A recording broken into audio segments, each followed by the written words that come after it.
Hello, everyone, and welcome back to 1000 Gurus. Please welcome my guest, Dr. Arnel Calvario Ripkens. Yes.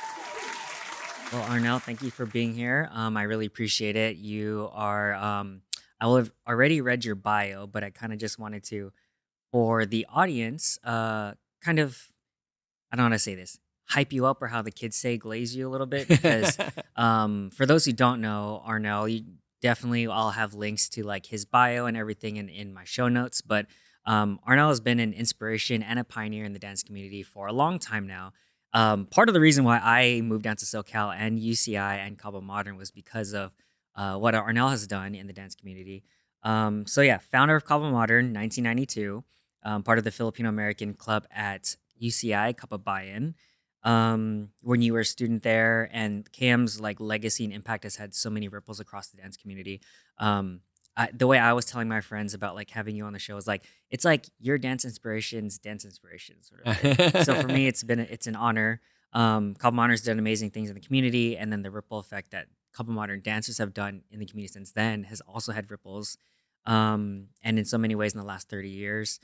Yeah, one of the biggest reasons why I moved to SoCal, being on Kaba Modern myself, was pivotal for my dance career because of learning from my oldies and super oldies, like the mindsets and things that have I brought to other things in my life. And we talk about this in the episode with Andy of Yeah. how like I don't know, it's something about like the dancers in our community or just kind of built different or something in the water, especially at UCI.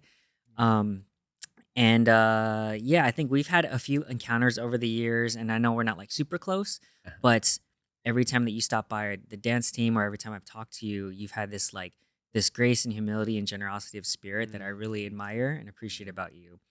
And you're still involved too, and you're like helping out. You've done a lot with Culture Shock as well. Mhm. Um, and yeah, I'm just really excited to connect and share your story with my audience. So thank you so much for being here. Thanks, fam. Yeah. I know that's the amazing thing about Cabo Modern. It's like no matter how much time passes, there's that thread that kind of connects us all. Yeah. And your years on Cabo Modern were like exciting, fun Yeah. years to like witness and be a part of. So yeah, it's good to see you Yeah, it's good again. to see you. So if you don't have any clarifications, we can just jump right into it. Sure. So my first question is kind of like with everyone is your origin story. I will have linked your TED Talk in the show notes as well. So I highly recommend everyone check that out. It's a great story, but maybe just a quick like for the audience, like where'd you grow up? What were your main influences and any like pivotal memories of your upbringing that stand out to you? Yeah, so I'm the child of Filipino immigrant parents. I grew up in Harbor City, which is like nestled like right in the middle of Carson, Torrance, Hawthorne, and then also Palos Verdes, Lomita. I was really blessed to kind of live around and grow up in diversity. And the good thing about living at that era too, because I grew up in the 70s, 80s, 90s. That was the explosion of hip hop culture. And so everything I knew about dance, I learned at the park, Mm. and so I really credit like that entire area for having like so many dope OGs, whether it's DJs, MCs, B-boys, B-girls, poppers, lockers, there to just kind of invest in the youth. Because I was definitely not confident. I was very shy. But it was those art forms that kind of I connected to and that where I kind of found my voice. So yeah, I'm proudly a South Bay, a South Yeah. Bay boy.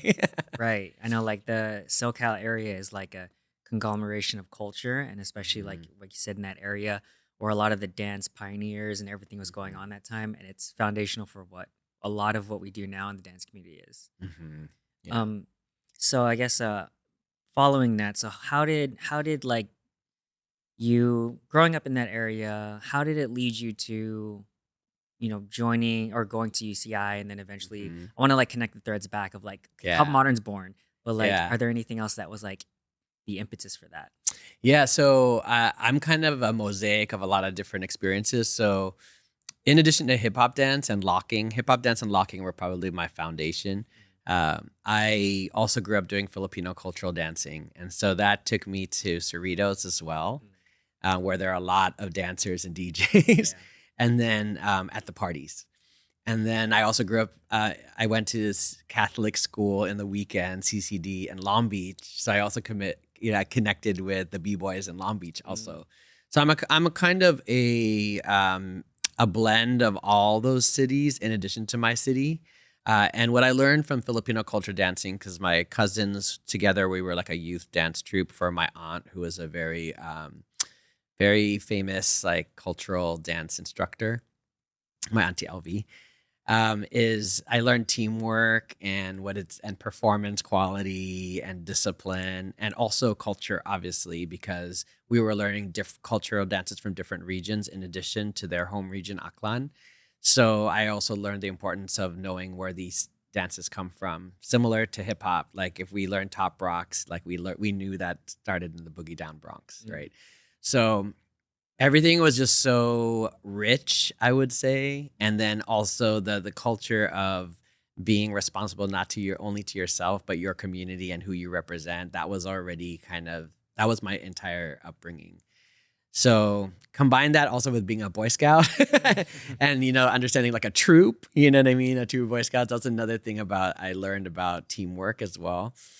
So in high school, I had a dance crew, and that was the era of party dancing. The a lot of the things like the Running Man, the Cabbage Patch, the Troop, the Smurf.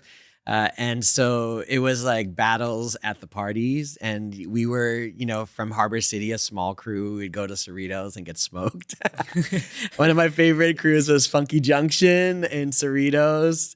And it's so funny because later on, I recruited a lot of them into Kaba Modern. Nice. So after high school, I was looking for that right when I got to UCI. I joined the Filipino club UCI Kababayan, of course, and we had the culture night.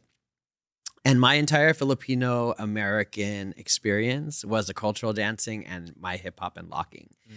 So I asked the president, if like, is there a club in existence? Can that be a section in the Filipino American culture night? And that's when he kind of like mocked me a little bit, like teased me. He said, "Yeah, just create your own team, and we'll call it um, uh, Kababayan Modern Dance Troupe." Mm. And I was like, "Okay, let's do it." And I held auditions, and then it was born. And then I found out that he wasn't serious, Oh, but it was too late. yeah. Kaba Modern was born. Yeah. I already had 14 dancers, and it's funny because the first year they didn't trust us that we were going to be good. Hmm. So they stuck us in the middle, like hidden in one of the suites, just in case we sucked.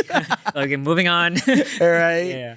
Yeah. But it ended up being something that people like connected with. I think people of that era it resonated with them. That's like their high school experience. Like that looked like something that happened in their hometown. So the auditions the next year doubled, tripled the next year, and it just exploded. And then that's where we saw like Samahang Modern, Pac Modern, all of these moderns popping out in every Filipino club. Then it went to the Chinese clubs, the Vietnamese clubs. All these clubs were exploding with these dance teams. And then the next step was, because we were performing only at clubs and car shows, because the promoters were like, "Hey, if we invite these groups to perform, they'll bring their friends, and it'll be good for promotions and growing our events." Is we didn't want to just perform once on stage, because the clubs and the car shows were great, but the stages were so small. Mm.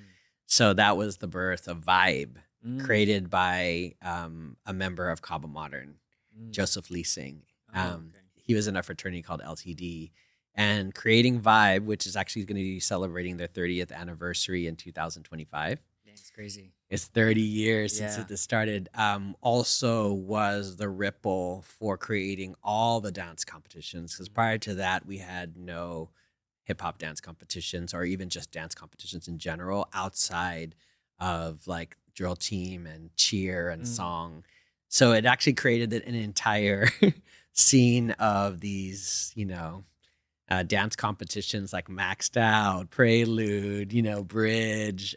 Later on, Hip Hop International, World of Dance, all of those competitions popped up after. Mm. So we had no idea. We were just trying to take space and make space for others, and do something grassroots, community powered, powered by college students. Yeah. We had no idea that it was going to be anything bigger than just, for our immediate community, but it ended up being like worldwide. So Mm, that's pretty crazy. crazy. Yeah. So Vibe was the first like kind of hip hop Hmm. dance. Like I didn't know that.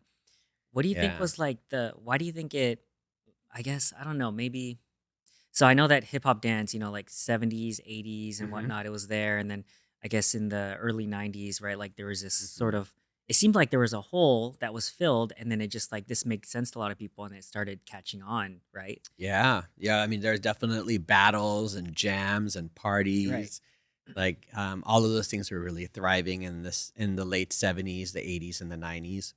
I think somewhere in the 90s, a lot of the freestyle scene started to be hybrid with Mm, choreography, and much props to Mop Tops, Elite Force, Buddha Stretch, and such, because they are the pioneers of hip hop choreography in New York. mm, All of that started like evolving and morphing, and that's why I think the spaces started also evolving, where people wanted to go to battles and jams, but they also were craving, theater mm, expressions and stage as well. mm. And that's kind of at the time. That's when the birth of the dance competitions kind of. I think it came from that energy, Right. It makes that sense. hybrid energy. Right. Yeah. So there's a lot of factors in play. And then it was just kind of like the right time. It was, Hmm. that sort of, what's it called, intersection of all those things, and it Hmm. created this sort of new area while still combined and from everything else. And then Yes. Come On was like right at the beginning of that. Yeah. And it's kind of crazy because when I look at it, at the root, all of these art forms that we're allowed to, we're guests in this culture. Mhm. That's like created by our Black brothers and sisters in New York, and of course with a lot of influence from our Puerto Rican brothers and sisters. People always ask me like, why do so many fucking or so many Filipinos and Asians Yeah. why are they doing this thing? Why is our scene Hmm. so Asian? And it's funny because when we were creating all of these spaces, we weren't thinking about that. But when I look back on it, it's because the university, these are university created like collectives, Mm, and a lot of these events were created on university mm, campuses.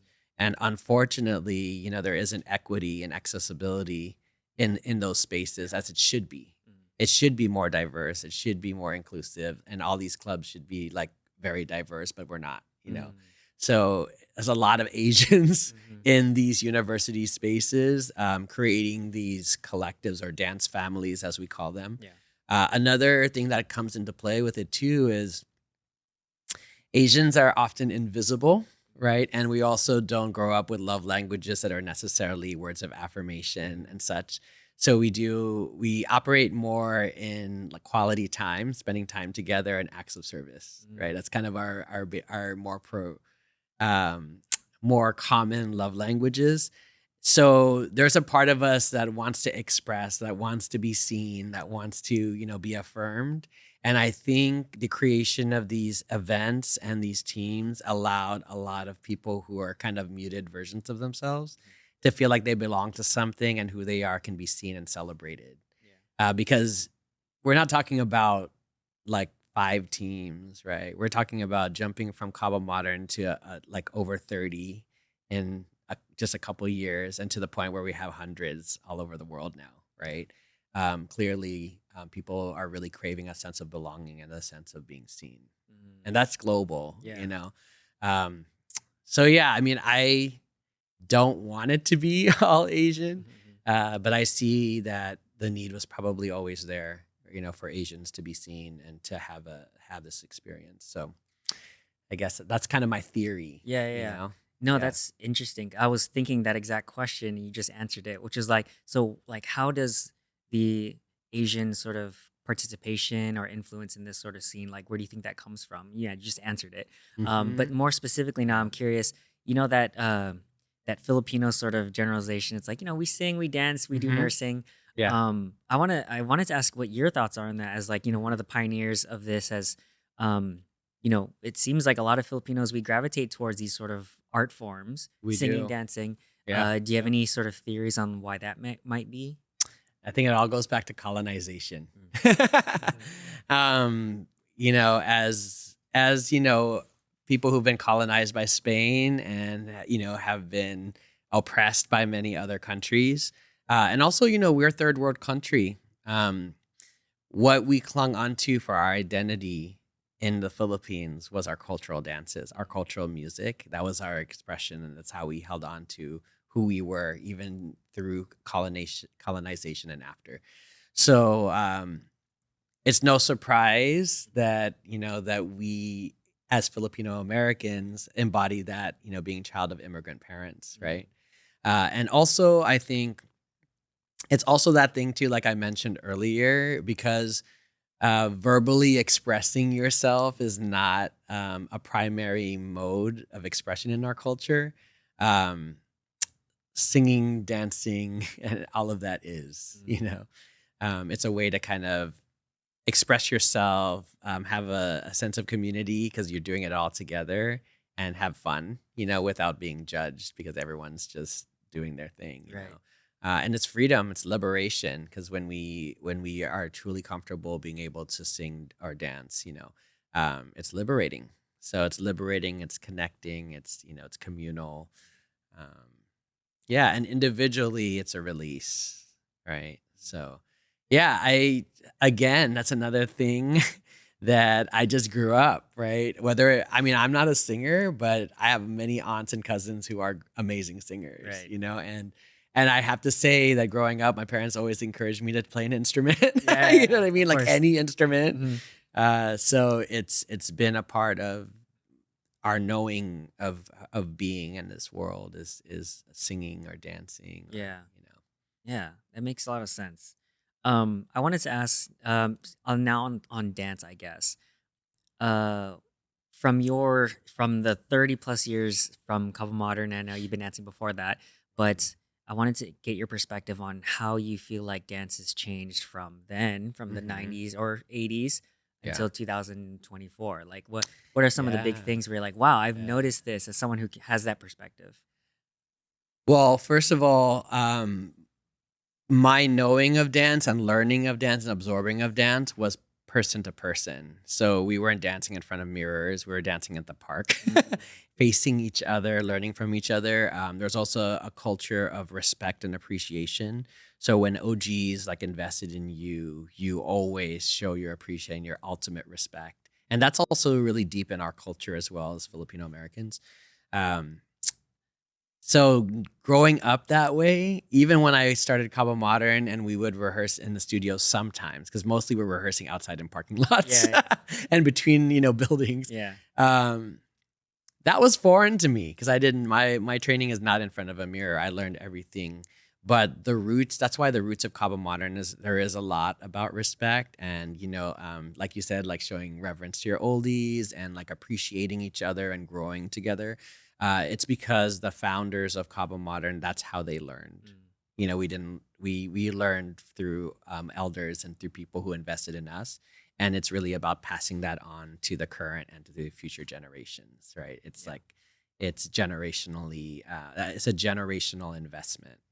uh 2005, because I was there, that was the advent of like MySpace, Facebook, later on, of course, yeah, YouTube and Instagram. You saw a lot of things. The great thing about that is prior to that, if you wanted to see another crew or team or dance family performances, you'd have to like grab that VHS or mm, beta tape and hope you can get a copy or borrow a copy from that. But once YouTube hit, now we have access mm, to everyone, and it was exciting in the beginning, but there was kind of a weird transition from 2005 to maybe 2007 when people weren't sure, like, do I like this better than actually learning in person? You know what mm. I mean? Do I want to go to a live dance competition, or do I want to just wait till the clip drops on YouTube and watch it, like binge watch it Oh, straight like an through? experience you doing it digitally versus in person. Yeah. Mm, So it was kind of an interesting time. And especially when YouTube lifted off, all of the live dance competitions started struggling. Some of mm, them ended like abruptly. mm, It was also the advent of like dance shows, because prior there was definitely things like In Living Color where you saw the Fly Girls and of course music videos. But now we had this, America's Best Dance Crew, and later on some other dance shows as well. And so people were just eating up, watching it, on TV. But what was missing now was like that person to person investment and that culture of appreciation and respect that you get prior to the advent of social media. Something was definitely lost. Mm. So I think what's interesting though is when the pandemic hit, I feel like we kind of bounced back because we lost now that we were like lost human connection Right. and being able to see, it actually rubber banded back to where we Mm. are now. You And could feel more drastically yeah, the now people isolation. want to come to live events. And even though there's like so many dope things like Snipes and things, other offerings where people like other media Yeah. offerings, people want to be there in person and they want to like feel the energy of people. And now it's an interesting hybrid after the pandemic where we have global access through social media, but people are showing up battles, dance competitions, dance showcases, theater shows.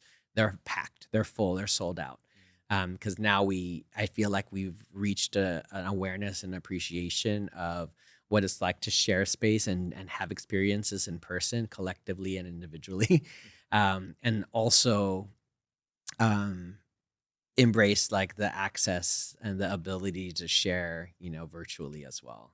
Mm. I like where we are right Yeah. now. There's also been a return to the investment of understanding culture Mhm. and history, and getting in those lanes of appreciation versus appropriation. Yeah. Where I feel like when it was those confusing times, people were just consuming without any care for Where respecting the OGs, where it respecting came the from and pioneers, knowledge. yeah, all the cultural things. Now people are really like advocating for that, which is so like it just makes my heart full that we're back there again, while also pioneering new pathways of ways to share and innovate how dance is, proliferated throughout the world, Mhm. digitally as well. Yeah. So it's an exciting time. Yeah, no, that's great. That's a great perspective, and I feel like there's a lot of takeaways there of like seeing where it started, where it went, where it is now, and how it's like, okay, this is a good space we're in now. Hmm.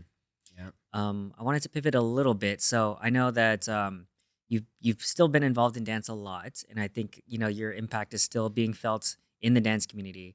I wanted to ask, how has your role shifted? Starting Kaba Modern 1992, and Yeah. staying for a while, and then came Legacy, and then there's the ABDC, and then there's Culture Shock and everything you've been doing, and now the stuff you're doing with Awesome Shock and everything else, right? Yeah. How has your perspective shifted, or like your role in those organizations shifted over Hmm. time? Yeah. I'm asking as a person, it's like, okay, you're pioneer of these things, you're starting these things, you're involved in these things, and you're seeing it grow, and you have like maybe a vision of how you want to contribute to those spaces. How has your perspective or your role shifted since then? And like, Hmm. what's been your contributing um that sort of vision that you have for yourself in those spaces? Yeah, because obviously with Kaba Modern, that was in Kaba Modern, I was in my 20s, right? So that was the time of like, let's just create everything, Yeah. limitless energy. And who needs sleep? You're just so excited to just build, build, build. Um, After I graduated, from UCI, and then I moved on to figuring out my career path in the health, at least the health side of my career. Um, I definitely moved from, an active director to advisor, like kind of being just coming when needed. And that's when I was able to spread my wings and join Culture Shock LA. And Culture Shock LA really came into my life in my late 20s, going into my early 30s. And Culture Shock LA was really like the bridging of who I grew up with, like as a Boy Scout who loved community service, and who loved being in the community, and also really investing in cultural appreciation of all of these dance art forms. So that was where I became an evolved leader because I became executive director of Culture Shock, and it's a nonprofit organization. So I had to learn about the nonprofit world, grants and budgets and positions and bylaws and strategic plans and such. And so that was cool because I like learning about that stuff, but I had to learn it pretty fast. And luckily I had amazing leaders with me to learn all of that stuff with. And so during that time, um, I was still advising Kaba Modern and also creating KM Legacy because all the alumni Mhm. I grew up with were looking for a place now to perform, and some of them went to Culture Shock, and some of them actually who weren't like community service leaning still wanted to like perform and in those competition spaces or at clubs. So it was interesting to create KM Legacy as another like space for Kaba Modern dancers and also friends of Kaba Modern to kind of still have a sense of belonging and still have that high sense of training in a safe space that seemed exciting. That's going to like push them to even grow more. And so that time of my life was very busy because I felt like I was in a relationship with dance, you Mm. know. And it was also the time where that up to that point, which is kind of wild to me, I wasn't out yet because I was just so busy. I think subconsciously maybe I was keeping myself busy, not to really even think about my identity as a queer person. But I did have like a lot of eye-opening experience during that time of my life that were really like leading me to finally like come out and live my truth. And I think once I did that, things kind of like Mm. rocket shipped like really, really like higher and I was able to like build a lot of things that I think really were transformational for me, you know, because after that is when I finished my doctorate program. I really went full steam with Culture Shock LA and co-created with my other leaders benefit shows, all our after school programs, all our youth teams, you know, Future Shock, Mighty Shock, Mini Shock. And then, you know, at the end like of my 30s, going into my 40s, I started really thinking about when people ask me my career, why do I default to occupational therapist? You know, my career is as a dance educator and as a doctor of occupational therapy, and we're often like influenced to have one label. But I'm an intersectional human being, so I'm a dance educator and I'm occupational therapy, and I started thinking about what things can I create that actually brings both of my expertise together as well. And so that's when I created Awesome Shock because I knew that, especially our neurodivergent youth, they often get turned away from dance studios. I had a lot of kids I worked with at Children's Hospital LA and then later on at Long Beach Unified School District where their parents were sharing that they love to dance at home. There's no space for them to dance. And so that's why with Culture Shock grant funded, I was able to create these free dance after school dance programs. And I went back to my roots. It's just hip hop dance and locking mixed together with sensory strategies from my occupational therapy background, and created this program that now I'm building with Andy Ho, who's another one of your guests. And it just feels so exciting to see that all my things can also come together to offer something unique to the world that's really needed. And that's been super rewarding. And when I started kind of going into these other, I don't call them passion projects, I call them purpose projects. Mm. Because I think passion is what you do in your 20s when you're just excited about a thing, you're fueled by energy. Later on in my 40s and now I'm 51. I do only purpose projects, things that align with what I think my purpose is, my God given purpose in this world. And so Awesome Shock is one of my purpose projects. And because I'm so involved in this direction where everything I do with dance needs to have some kind of purpose, because also I'm more protective of my time. Every decade, I become more protective of my Of time. course, yeah. Um, with Kaba Modern, I just want to be a founder. And I really trust like Andy and Jen Sango and all these other incredible leaders, Jason Bueno, Asaya, all these incredible, incredible humans who were incredible leaders for Kaba Modern and Kaba Legacy to be the leaders and mentors for Kaba Modern. I trusted that generation now so that I can really focus on my purpose projects. And I'm always going to be the founder. I'm Yoda to them. So I still help. I'll still be a supportive force.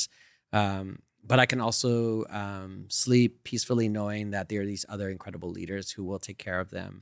Because with Kaba Modern, since it's a college group, the greatest need is really support for the directors, the leaders, because they're 18, 19, Yeah. 21. Yeah. So having like these, we call them Jedi Council, the Jedi Council of Advisors be able to mentor and invest in these leaders, and the leaders invest in the dancers, Yeah. makes for a much healthier, and safer experience for all the dancers. Yeah. I So, had a question on that. 'Cause that's one thing that I'm very curious about is like leadership and how mhm, you see or approach cultivating those leaders. mhm, Because like you said, it's not it wouldn't be on someone like you to touch every single dancer and be like, here, let me mentor you. But it's like helping to develop those leaders who can now take ownership of those teams and entities, and you trust that they're gonna do an amazing job. How do you approach that? Like when a leader comes to you asking for guidance, or what kind of sort of overarching message do you lean into for those leaders? yeah, I mean, the one advice I always tell people is that life is a combination of making things happen and letting things happen. Mm, So there are certain things that you have to take charge of and you need to go for it, and certain things that you also have to allow to happen because you have to rely on other people who have a higher sense of knowing mhm, i- for their contribution to that project or that thing. And there's also like a trust in God and the universe. You also have to let things also just happen naturally and organically as well. So, part of leaning into that is knowing that when you find that balance, there's going to be times that you're just going to kill it. You're going to mm, find that right balance and smash it. And there are going to be times that you're going to make mistakes. But the mistakes are opportunities to learn. And as a 18, 19, 20, 21-year old, that's exactly what you're supposed to be doing, right? As long as it's not super harmful or, toxic to the dancers, there's a certain amount of mistake making that is good for your character, for you to develop as a person. So that's what those advisors are there for, to kind of impart their wisdom and guide these leaders in having those incredible like I did it moments, but also to really affirm them in that, but also when they make natural, like as everyone is going to make mistakes, like really help them be introspective and figure out what do we learn from this, mhm, for not just for Cabo Modern, but for your life, as a human being moving forward.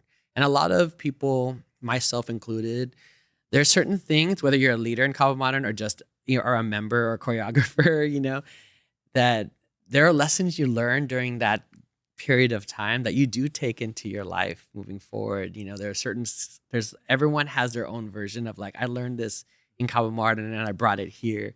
I know for even job interviews, sometimes they ask me, some of what is something you're most proud of. I can pull something from Cabo Modern, or what's a difficult situation that you learned from. I can pull, yeah, a situation for the dancer or dancers I worked with that were challenging. So there's always something to gain, but the key is to lean into that growth mindset mm, of whether you're winning or whether you're navigating challenges. You know what I mean? You're always going to be growing if you choose that. mm. I Right. love that. Yeah. I think that answers it. I was kind of just asking as a stand-in for like leaders, like what sort of advice you think could help them grow Oh into that. yeah. Yeah. With leaders specifically, Yeah. it's like have the courage to take charge, but also know that you can't be everything to everyone. So you really have to rely on a communal effort. And we really now, for every time we have leaders come in, we have an onboarding where we go over like effective communication, strategies for navigating, group dynamics, self-care, because that's something that a lot of people don't talk about with leaders that is just so incredibly important. Um, yeah, and even and cultural appreciation. So these are like things that for the leaders for Kaba Modern and for Culture Shock, like all the groups I work with, I spend time doing that. And I did teach a leadership course called Leadership Tools for the Dance Leader, and a lot of those things were a lot of the content from that are from mistakes I made as Mm, a young leader that I learned from. yeah. And I just kind of put it together in a course mixed together with my organizational leadership courses that to offer to specifically to dance leaders, because I wish I had someone, Right. helping Of me. course. I mean, I definitely am okay with what happened, but maybe it could have also been easier if someone was mentoring me, or someone, had some advice to impart to me when I was figuring things out for Kaba Modern. Yeah, definitely. I like that. It's kind of, you learn from your mistakes, but also it's key to pass that along to the next generation so they can stand on those shoulders and, make the space even better than when you left it, right? Yes, yeah. Um, Quick question on that. Like, so that those resources that you compiled, is that like, or is that for like where can people access that, or is it just for the specific groups of people that you mentor, or Yeah. like that? So I actually created it during the pandemic because leaders were just reaching out to me, DMing me or emailing me or texting me and just asking for so much advice, because during that time, all the teams were either disbanded or they were on break or hiatus. Mhm. And then a lot of things were also coming out in the dance community, like even just now people were speaking their truth about sexual harassment and all these other like really dangerous, important, things to talk about. So leaders were like coming up. So I created it as a virtual program, 5 sessions, and yeah, 5 week sessions. So one time a week for 2.5 to 3 hours Mm. virtually. And I didn't know that it would, it's like one of those things, just like, once you create it, then it just accidentally, so I did one, my first cohort was like only 22.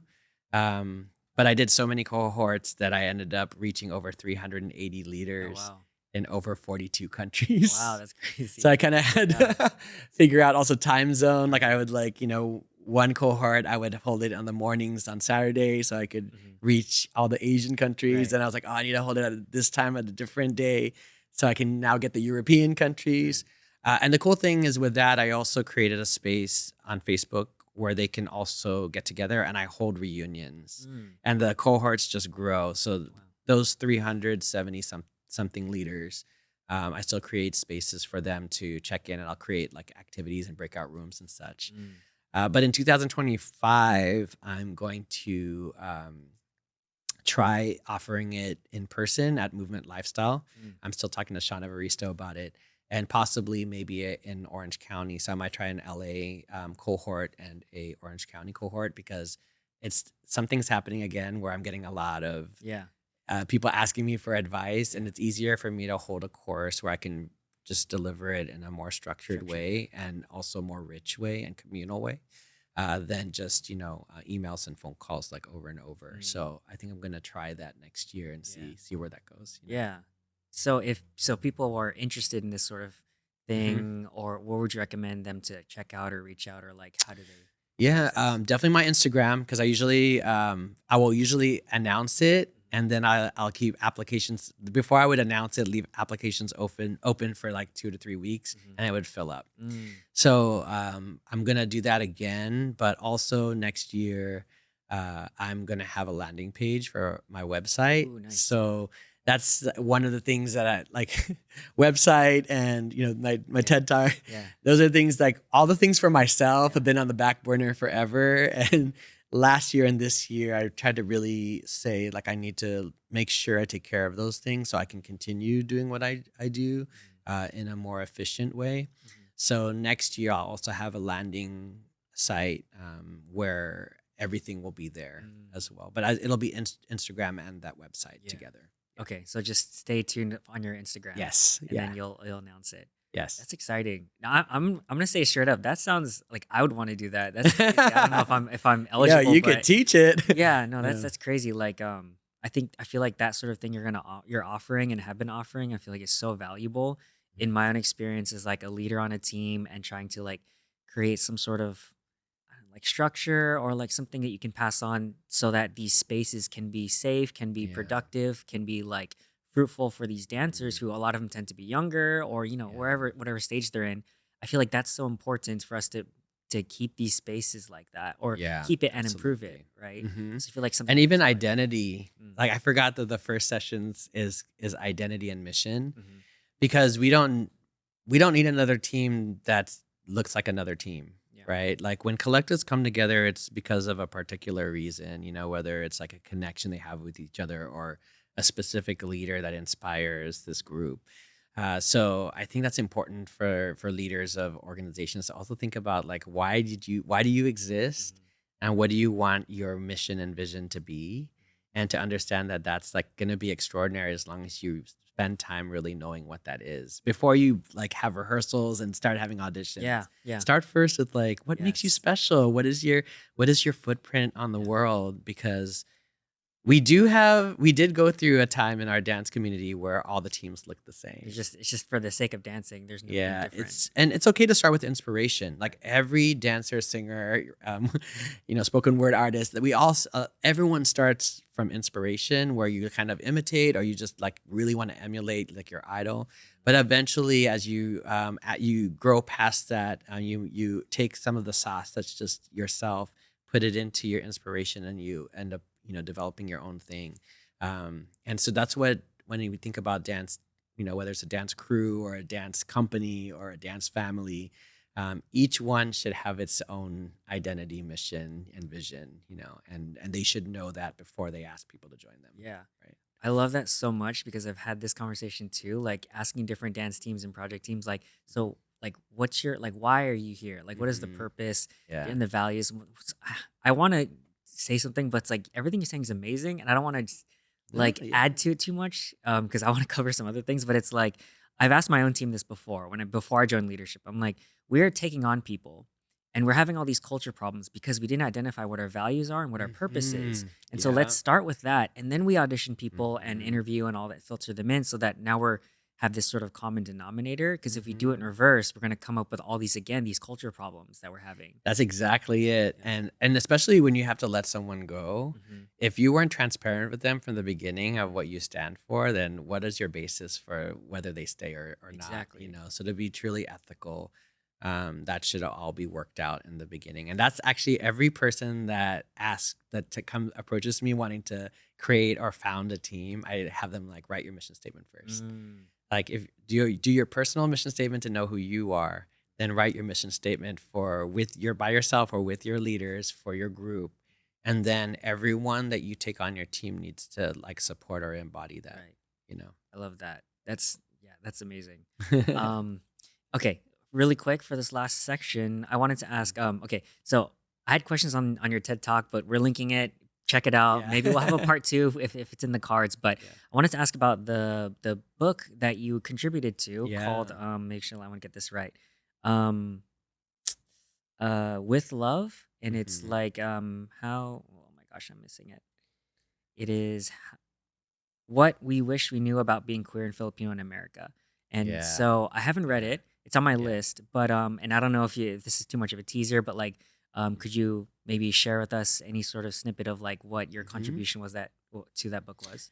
Yeah. So last year in 2023, this an amazing person, Dustin Domingo, he put a call out to all queer Filipino, Filipina, Filipinx Hmm. people out there to write letters to their younger selves, Mm. and they said you can submit up to 3 because we're gonna do this collection of these letters.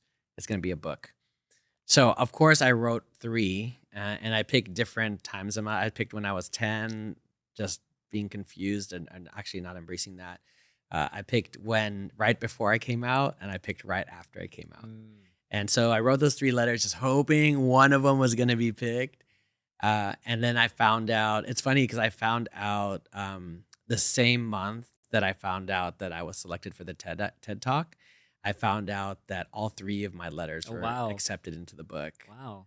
And everything aligned with each other, because also when I did my TED Talk, that's the same week that the book came out. Mm. Oh wow, so, that's crazy. so it's all kind of in tandem with Yeah, each yeah. other. And so I've been doing like book talk panels, speaking on panels for the book release, and meeting also some of the other people who wrote letters, because there's 50. He picked 50 amazing human beings, and some of these letters are like hella funny. Mm. Some of them are very thought provoking. Some of them are heartbreaking. So they're all so different, and they all like touch just a different part of the queer experience. And collectively, I think it's really rich. Mm. So it's such an honor to be a part of the book. It's a little bit. I was more worried about my parents because over the last 5 years, I've been a lot more vocal about my queer experience, and that's scary for my parents who still think, well, I mean, it's true, queer phobia, homophobia is real, and I have been the recipient in recent years of like, hate crimes and things and such. But um, I think there's such an importance to speak your truth and um, for your own healing and for the chance that you might help someone else in their healing journey. So yeah, just impart your experience Mm. and how you got through it, or how you're figuring out your way, or through it. So that book is definitely a very unexpected blessing. I really wasn't sure if I was going to get picked. Mhm. And so to have all three in there is such a huge honor. And to, again, meet the other authors. And it's ongoing. So Mhm. there'll even be more panels next year. So it's just something I just continually look forward to. It's like the gift that keeps giving, Yeah. So, and there's nothing like it, Yeah. because to speak about your queer experience in the Filipino culture is also taboo, Mm. to be bakla. Mm. And, in the queer community, that's empowering, but it's still so much, it is degrading, in a lot of spaces, so yeah, on goes the fight for, speaking your truth and helping people feel affirmed in who they are, and also help people know that they're not alone. Right. So Nice. I like it a lot. I was about to ask for a snippet, but I think if that's a good sort of summary of like what it's about and what people can yeah, get from it and what they yeah, can learn from it. Yeah, yeah. definitely. One of my stories fell on 143. Oh, really? So if you Nice. want, like, what page you're on, like, look for 143. Nice. One of my stories is on that page. Yeah, Nice, nice. yeah. What a coincidence. Is it so how's the book like laid out? Is it just like randomly like or is there some sort of format Structure. structured? So yeah, I didn't even know how it was gonna be laid out. I love the way Dustin organized it, because what he did is the foreword and the introduction is his story, and then he separates all the chapters into life lessons, Okay, yeah. and then the letters are grouped according to that life lesson. Ah, I like that. I like Yeah, that. so it's cool. It's a really good book. It's awesome because you can just open it up and just read, 2 or 3 pages, just to read one letter, and Mm, it's like, and then you can put it down, or you can deep dive and be like, I'm gonna read this whole chapter of all these letters mm, and like take that in. So I'm not a read write learner. mhm. I'm an audio visual Yeah, yeah. learner. So I'm more like, I just want to open up, read something short, and then think about it, Yeah. and then again pick it up again. So it's a perfect book for like the kind of reader I am. Mm, So yeah, I think people would enjoy it. And it's great for everyone. For queer people, obviously, it's amazing to read these stories, but it's also good for like all our allies, right? That they'll want to get a sense of understanding of what some of these experiences are like. So I think it's a great book for everyone. yeah, definitely. So I have a book summary website, so it's on my list. I usually Yeah. do like, audiobooks like Audible. But Yeah. this one's only print, right? For now, For now. I told Dustin Yeah. he would be Yeah. amazing. And so yeah, he wants to do it. It's Yeah. just so many letters, though, he has Right. to figure out. But I think he should. Yeah, yeah, Yeah. definitely. It's on my list regardless, but if it ever drops on like an audio version, I'm gonna post up like a Yeah. book summary. Sounds like an Yeah. amazing book. Yeah. All right. Anything else on that topic before we go to rapid fire questions? Mm. No, I just want to say that it's Yeah, available. I mean, when it comes to books, it's always best to buy from the direct of publisher, course. Yeah. but it's also on Amazon, so it Mm, is easy to find. And either way supports yeah. Dustin and the amazing people behind the project. So Gotcha. yeah, Yeah, I'll link Dustin's website because I think that's what I have now in yes, our yeah, brief, and so it links to that page that I think it's hmm where we can order it from. Right. yes, yeah, Cool. Cuento Nice. books, yeah. Perfect. All right, so rapid fire questions. First one, Arnel, is called the billboard question. So if you could put up a sign for millions of people to see, what would it say? It would say my mantra, which is give love, receive love, be love. Mm, I love it. Yeah. Next one. What is one of the hardest challenges you faced in your life, and what did you learn from it? I did go over this in the TED Talk, but I would say finding out that I was HIV positive. Um, because I was 31 and I was in the last year of my doctorate program, and I was just battling, navigating, feeling like I was a fucking disappointment to my parents, and that I was gonna hurt all the people in my life while trying to finish my doctorate. So that was the hardest part, but I had no choice but to reach out to like close friends and lean on community, and then it also led me because I found out I was HIV positive before I came out, Mm. which is crazy. Mm. So I did that process of telling everyone I was HIV positive, and then I went a year later, another round of like, hey, also. Yeah. So that time was very challenging because all of that was scary, emotional. It was a time where I was didn't figuring out if I even deserved to live. I was navigating those thoughts. But I came out on the other side having a deeper appreciation for life and a stronger commitment to my purpose. Um, and also, both of those experiences made me really embrace that it's so dope to be different, Mm.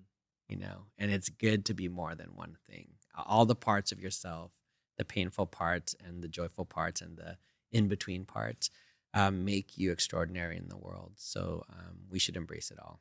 Yeah. I love it. So good. Okay, next one. Self-inflicted wound. So do you have a story about something that's gone wrong in your life that's your own fault and you can't blame anyone else because you did it to yourself? Yes. When went on academic probation Oh, yeah. for Kaba Modern.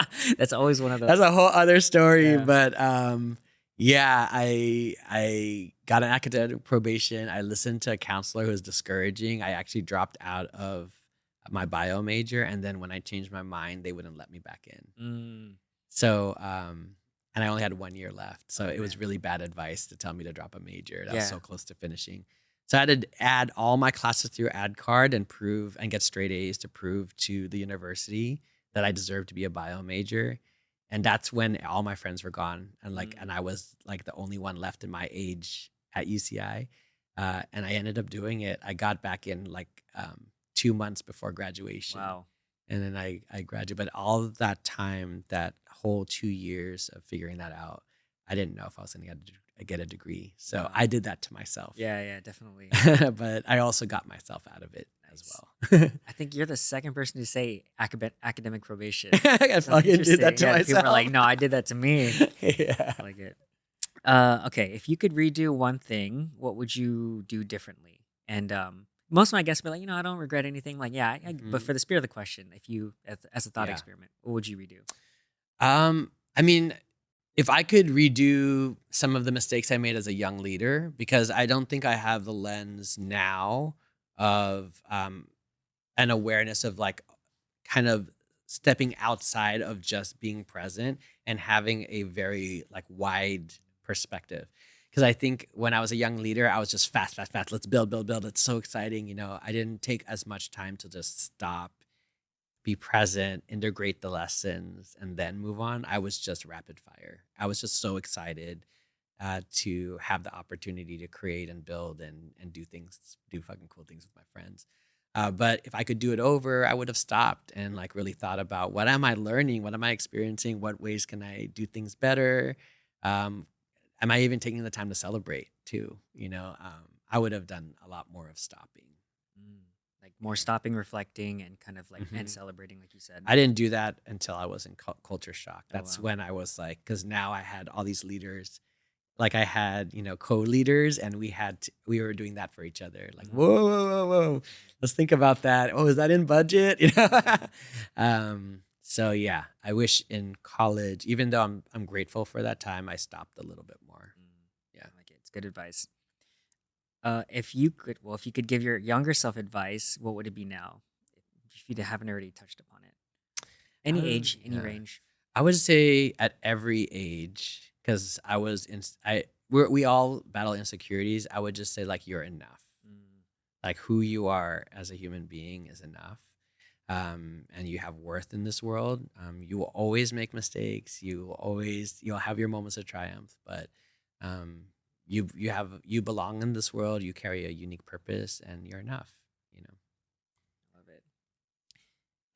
In the last few years, what new belief, behavior, or habit has improved your life? Boundaries.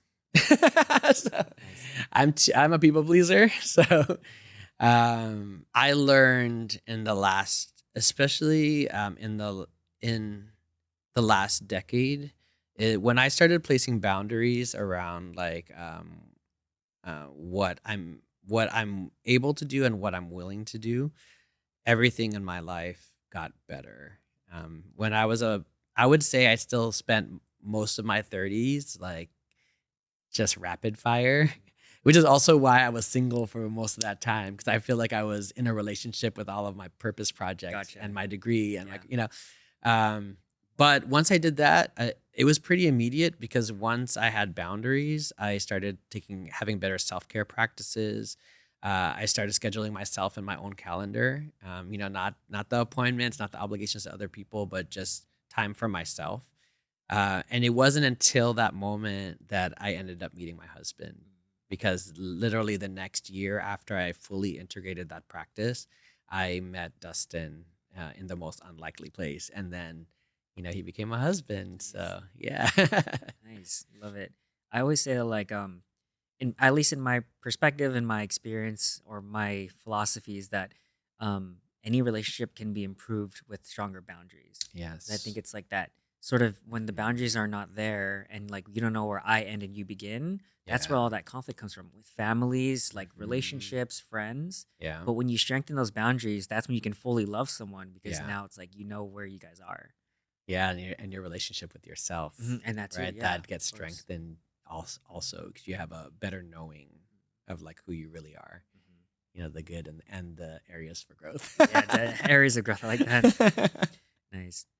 Um, if who would you call successful, and how do you define success? I think success is different for every person because what's meaningful to each person varies. So I would say success is a high level of achievement in something meaningful where you can enjoy it yourself and also impart something to someone else. So I don't I know. like that. I know that's kind of vague. Yeah, no, but I like that. It's a good framework of like you're doing Hmm. something that's meaningful to you, and then you can share that with other people. Hmm. Is there anyone that comes to mind that embodies that? Someone you know, someone you don't know, famous, not famous? That's someone. I would say my husband.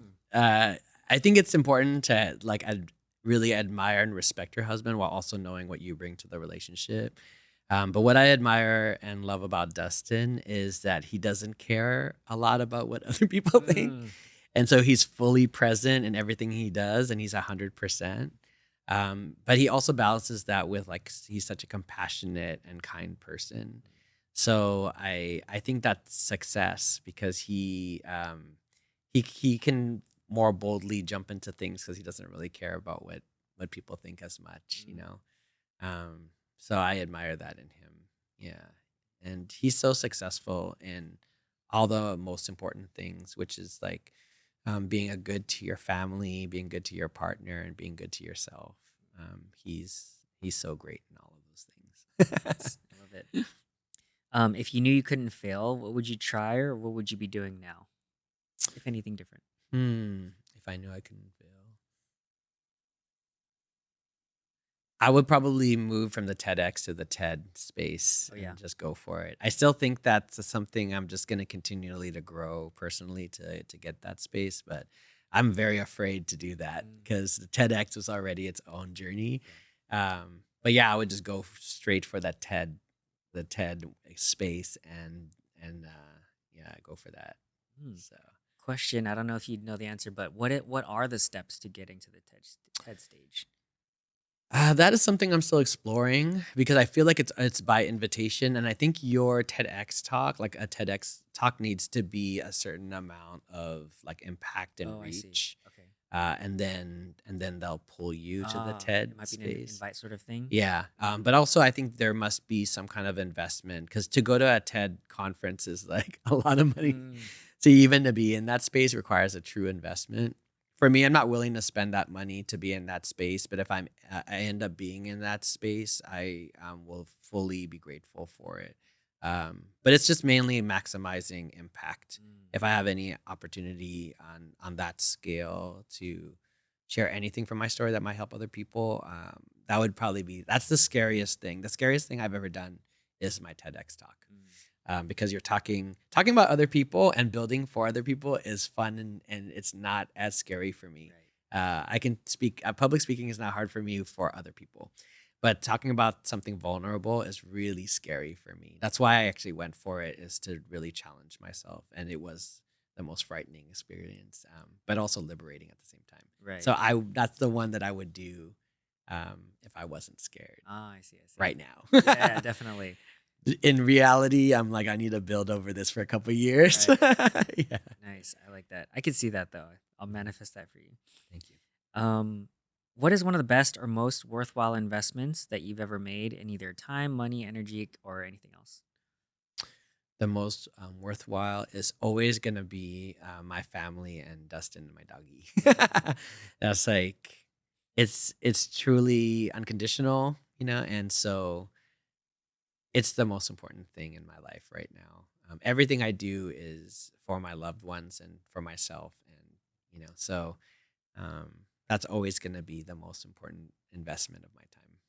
Yeah, I like it. and hopefully because my goal right now is to be a dad. Mm, So, yeah, so everything feeds that. Like everything I do with work feeds that dream for Dustin and I. So, yeah. I love that.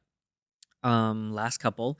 Favorite recent purchase in the $50 to $100 range that has impacted your life the most in, let's say, the last 6 months? Oh, God, that's such a good question. I've never been asked that. Oh, 50 to 100. We can change the parameters, but that's kind of the base. 50 to 100. It's like like a relatively inexpensive purchase Yeah. recently, nothing too crazy, but it could be. You can come up with something. Trying to think. Sorry, no, this is rapid fire. It's all good.